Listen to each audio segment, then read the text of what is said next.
Mga kapalangga, good morning. Nung nakaraan, binilihan ko si nanay at si lola sang ilang ako.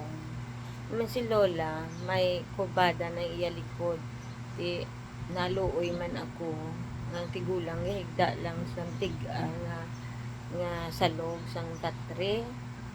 Tigin, baklan ko sila kung ang taon ta. Silipon ta sila subong ha kung nami ila tulog. Kito nami, kito way pas la kabugto, wala magalas kiti na, wala sa gapon kabugto. Wala lang ka mo ha sundan.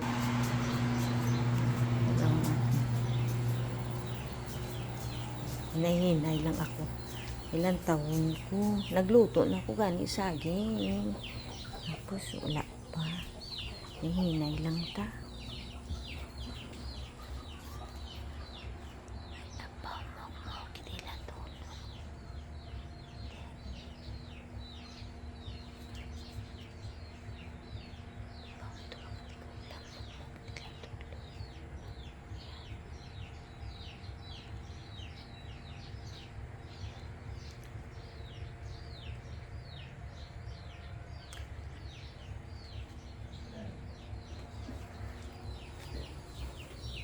May arinola pa si lola dito.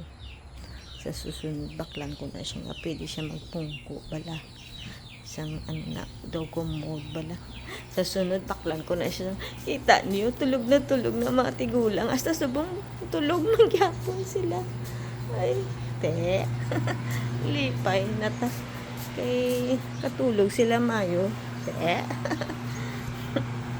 Mayo tulog sila sang mayo. Mayo. Lipay ta kay ang mati kulang nakatulog ng mayo.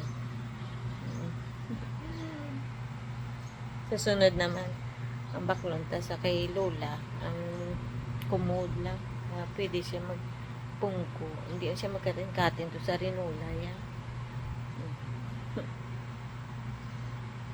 Bye. Have a blessed day to you all.